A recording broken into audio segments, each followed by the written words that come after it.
Australia's new Conservative Prime Minister Tony Abbott has lost the lead which swept him to power in September, with voters unconvinced by his response on asylum seekers and climate issues. The first Nielsen poll since the September 7 election, published in Fairfax newspapers on Monday, puts the opposition Labour Party ahead of Abbott's Liberal National Coalition by 52% to 48%. The Sydney Morning Herald said it was the first time in more than 3 years that the Labour Party was in front. It is a surprising result, and I think in that case it's always wise to wait and see if it's confirmed by further polling, Nielsen's research director John Stirton told broadcaster ABC. But it does suggest that the Abbott government is having one of the shortest honeymoons probably in history. Abbott romped to victory at the election with 53.5% of the vote, but his government has since been criticized over its handling of asylum seekers arriving by boat, while its plans to tackle climate change lack broad support. Tensions have also risen with Indonesia over allegations that Australian intelligence targeted the phones of President Susilo Bambang Yudhoyono and his inner circle in 2009.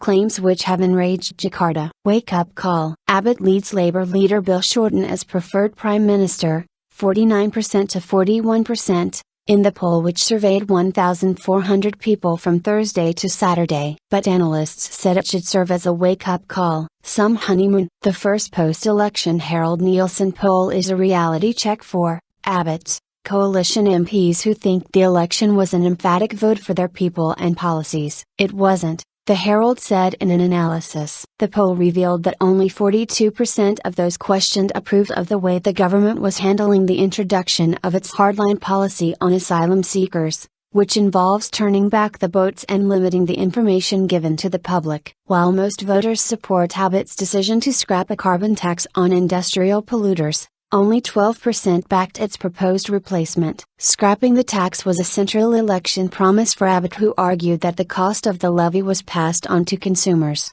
resulting in higher utility bills and day-to-day costs. His government is pushing to introduce a direct action plan that includes an incentive fund to pay companies to increase their energy efficiency, a controversial sequestration of carbon and soil scheme, and the planting of 20 million trees.